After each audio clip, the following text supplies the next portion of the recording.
Borderline personality disorder is a mental health illness characterized by mood swings, instability in relationships, and impulsivity. People with BPD struggle to regulate their emotions, especially their anger, and they have severe fear of abandonment. They are also more likely to participate in impulsive and risky behaviors such as reckless driving, overspending, drug misuse, and threatening self-harm, and are often described as exhausting, difficult, manipulative, demanding, and attention-seeking. Because most people only know BPD through its stereotypes, it might seem impossible to find a TV show that correctly reflects it. This video essay analyzes this stereotype through setting, decor, and properties. When viewing BPD as a stereotype, the setting or locations in which this behavior is displayed becomes important.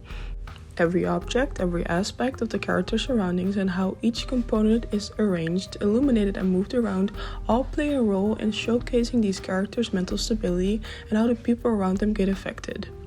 In case study 1 with Mickey from Love, Mickey is impulsive, fears abandonment, and will go to any length to avoid it, including abusing alcohol and drugs. The first episode, which is It Begins, is us seeing our main character's bedroom, which is neatly decorated and well kept. As the character's mental health declines throughout the episode, we see pills and a glass of wine props on her bedside table ready to be used, indicating a decline in her well-being. The rest of her apartment has hints of liquor bottles throughout. In case study 2, we have Annie from Maniac. The most important prop in the series is the Apo. She uses this to relive her life's traumas, most notably her sister's death in a car accident that she blames herself on. When considering the stereotype portrayed by the setting, decor, and properties, this scene from episode 2 is significant. When we focus on Annie's apartment and living situation, we see that it is in disarray. Her apartment is a mess, the table is full of knickknacks, strange objects, and decorations. But the most important thing is the prop that she has been working with. With case study 3, we use Betty from Riverdale, who has traits of BPD such as isolating herself, an alternative persona she uses when she's scared or angry, obvious signs of anxiety, and mild self-harm. We can see these signs the best in certain settings. At school, in her bedroom, in front of the mirror, and at her favorite diner. At her favorite diner, she is even comfortable enough to show her mild self-harm to her boyfriend Jughead. Or we have Cassie from Euphoria. In season 2, becomes scared she has BPD and is unable to control her emotions in different settings. As armor for the outside world, she uses different props to look put together. When she breaks within the comfort of her own home setting, and in this scene where she handles a strange object to threaten self-harm, all the props depict her on the verge of insanity. In case study 5, Crazy Ex-Girlfriend, the most obvious stereotype is emotional intensity portrayed in weird settings.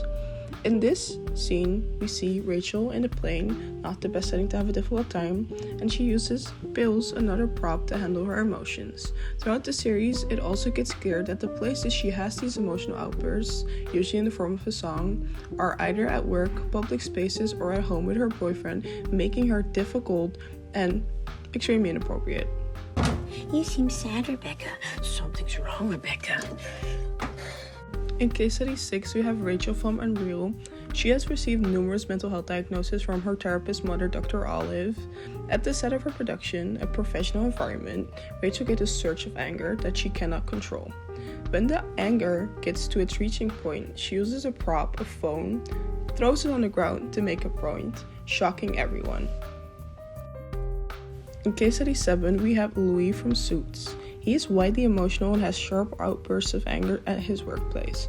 When looking where these take place, it's usually in his office, an elevator, or taken out on a phone. In case study 8, we have Cersei from Game of Thrones. Many viewers and readers have labeled her as a psychopath due to her ruthless behavior in the series. In multiple scenes though, we can see how important an alcoholic drink is to this character with BPD and how ingrained it is. You cannot think of her without thinking of wine.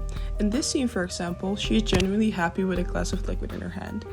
In case study 9, we have Jessica Jones. When we look at the decor in this scene, we can see that her house has very little bleak decor.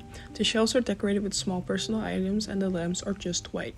Jessica may not be home very often and may only use it to investigate, although it lacks a lot of personality. We do notice a glass of alcohol on the desk. We do see that the house is very important to her because it's her only source of peace. The next thing we also see throughout the series is her misusing alcohol on multiple occasions, which makes it a very important prop. In case study 10, we have Livia from The Sopranos. When we first get a glimpse of her, it is inside of her house, which is a very important setting to her character. She is always home and will not leave. When analyzing her home, it is outdated and void of color, which is comforting to her. Livia has a fear of technology, so when her son brings in a boombox, a prop, making her very uncomfortable. In conclusion, when looking at the stylistic aspects, we can see a clear connection between the setting, decor, and properties as the character's mental health declines. The most used props in these TV shows are pills, alcohol, or some form of technology that anger gets taken out on. The decor of these characters is either mismatched or void of any personality, and the setting, the and locations the directors use show how inappropriate their behavior is and how it affects the people around them, strengthening the belief that people with BPD are exhausting, difficult, and even attention-seeking.